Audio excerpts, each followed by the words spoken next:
Tesla is running a ride-hailing service. This is a big deal. This is something that we've wanted to see for a long time. You've got a new sort of line item, okay? It's a nascent line item, but you've got energy revenue, automotive revenue, and now ride-hailing revenue. And I think it's safe to say that's going to be the fastest growing segment for Tesla in the coming years, is their ride-hailing network. So, in one sense, they're expanding very fast. On the other sense, they are really just getting started. So they've expanded their Austin geofence for a second time. In the southern part of the geofence, it's gotten much larger. So that's great to see. I mean, it's only been, 30, 45 days, and they've already expanded their geofence twice. The surface area seems to cover most places that you would want to go in Austin now. So that's great to see. And I think there's going to be further service area expansion coming. In the Bay Area, they are actually starting to give rides with a human behind the wheel. And actually, I should mention, in Austin, we did see them start to expand beyond the initial 11 cars. We saw some new license plates that weren't used before. So they have somewhere between 14 to 20 cars, I think, at this point. It's hard to know for sure without counting all the license plates, but based on the license plates we're seeing, they are adding additional cars, which is great. They are adding a few new users, but it is still pretty small. It requires an invite. Same thing over in the Bay Area. Requires an invite before you can use the service. But anyone who has an invite to the Austin service can also ride in the Bay Area. And I went up to the Bay Area to try the new service. It works pretty much exactly like Austin. You see the same UI, same Robotaxi screen, pull over, stop in lane, on the screen there. In California, you've got the same interface in the back. You can play music, watch movies, whatever. The only difference is the person is sitting in the driver's seat instead of in the passenger seat. And in California, you need a permit to deploy a vehicle without a driver. Tesla is in the process of securing that permit. They don't have it yet, which is why they have to have somebody in the driver's seat of the car. But other than that, they're driving around without intervention. It's functioning from a technical perspective a lot like Austin. So that's a good start. A huge service area in the Bay Area. And I'm excited to see them expand, open to the public, add new cars, and remove the people in the car for a completely empty car for customers. I think the Austin geofence and the California Bay Area geofence are so big that I think they just need to add more cars at this point. Like, I'm seeing wait times sometimes of 25 minutes or more. And in some cases, you can't even get a car because there's just too many too many people requesting rides or whatnot. They just need more cars. Yeah. Why do you think Yeah, they're yeah. not I think adding that's more? an important point. And I did see Elon write a tweet saying they're working to get over 100 cars in the Bay Area. But when I use the service in the Bay Area, oftentimes I wasn't able to get a car. So I took a ride from Palo Alto to San Francisco. On the way back, I had to take a human-driven Uber. I also took a ride to the Computer History Museum. On the way back, I had to take a human-driven Uber. And funnily enough, both times Uber sent me a Tesla, an older Tesla. And it was just funny to compare seeing the human driver and they're trying to use their phone or tap on the screen. It was really such a step back. But yeah, I definitely had problems getting a car. And I was thinking, man, if this is an invite-only service, only open to Tesla employees and a few customers, and they're still struggling to get a car to me, they really need to add a lot more cars onto the network. So I don't know if they just need to hire and add more cars, if they maybe want to add customer cars through, some process where a non-Tesla employee could provide rides onto the network, sort of like an Uber model. I think they'll probably be, just sort of hiring internally for now. But I agree with Sawyer. You can definitely see that they need a lot of cars. Wait times and the ease of getting a car is definitely behind what you need to be a serious ride-hailing service. It's especially weird because they're inviting some people from overseas, like to come and try out the service, and people are actually flying in and then they can't get rides like that.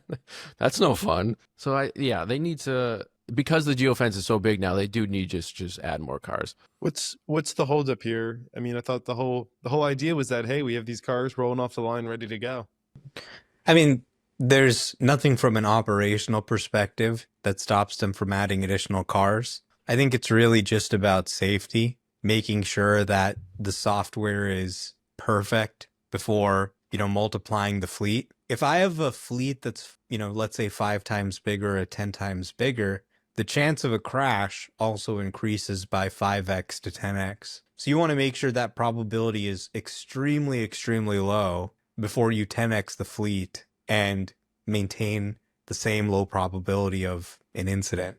It was really interesting to compare the pricing between the Bay Area ones with the driver or a person in the driver's seat, and then the sort of driverless or safety monitor ones rides in Austin, Texas, which are roughly a little over $1 a mile on average in Austin, but it's like double that in the Bay Area, which is interesting. I feel like that also is just a very expensive area in general, right? Like everything in that Bay Area is just a highly priced. So maybe it kind of adjusts with the area. Yeah, part of it could be labor, part of it could be market rates. I do think really it was interesting that they rolled out dynamic pricing about a day before. So that's an important step. No more 420 or 690 rides every time, which is, that was fun at the beginning. But they did need to move to a more serious pricing scheme. And, in Austin, I was spending 420 a ride. My first ride in the Bay Area from Palo Alto to San Francisco, about a 40-minute ride, was about $69 compared to $80 on Uber. So definitely a big difference there. I think Bay Area customers will probably be willing to pay it. But yeah, definitely a good move to dynamic pricing. I had Evan, I just put in the Gigacast chat some photos of Waymo's 6th generation Robotaxi, or Robotaxi hardware. I figured it'd be interesting to sort of look at that because there's always, of course, this talk about Waymo versus Tesla and, costs. And I think even with this 6th generation hardware, and this is a van from Zeekr built, I think specifically just for Waymo, even with this reduced cost hardware that they're claiming cost them much less, I think this van is still going to be more than twice as expensive, maybe even 3 times of what Tesla Cybercab will be. And so people are, go ahead. I actually want to dive into that because I was on Space yesterday, I believe, and there was somebody who was discussing that the costs have come way down. And I really wasn't as familiar, but I was looking at it for the Waymo cars now, and it was saying per Grok that the base model for the car costs, anywhere from 50 to 80. And then that the LiDAR, they've gotten the cost down for some of these LiDAR gigs, 5 to 10K. For all the additions that are being put on, which seems like a way, way, way more reduced price than I think what we'd seen previously. Even still, though, I think it's going to be 3 times as expensive as like a Cybercab to build with all those sensors and whatnot. And mind you, Zeekr is a Chinese company, so this car is not built in the U.S. They're going to have to import that and might have to pay some duties.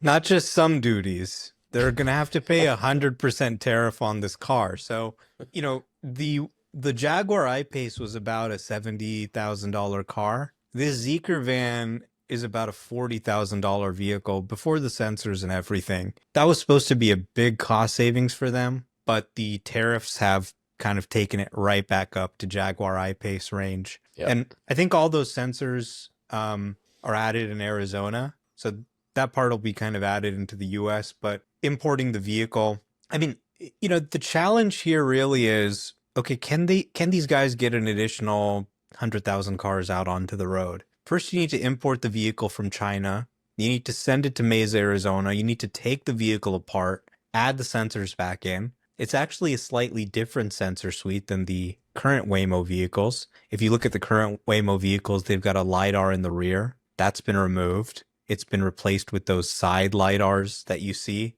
So they're going to have to do some additional validation before this is performing as well as the existing Waymo vehicles. It's it's a pretty major sensor suite change, and their ability to mass produce these is still made difficult by a lot of these barriers, trade barriers, manufacturing barriers. This isn't like Tesla where they've got a factory just churning out 1 million vehicles and you can just take them and put them on the road. So it's a step forward, I think, in cost for them, but fundamentally, the unit economics are still pretty similar. They're not going to be able to, I think their Mesa plant has capacity for maybe tens of thousands of vehicles at most. In terms of getting hundreds of thousands or millions of these on the road, they're not geared up for that kind of mass production yet. Yeah, and that 6th generation Waymo hardware, 13 cameras, I think 4 LiDAR, 6 radars. And then there's, what did they say, 10 little 3-inch windshield wipers to clean the sensors. And then they said Waymo says there's one reservoir tank. And so there's lines that go all over the vehicle to be able to push that fluid to be able to clean the sensors. That must be pretty complicated. But it really can't compare to a fully optimized and integrated cybercab, and where Tesla owns and develops the hardware, the software, the manufacturing. They build it themselves. That's really hard to compete with, I think, if you're Waymo. Yeah. I mean, a $25,000 purpose-built autonomous vehicle, nobody's even talking about something like that in the rest of the industry.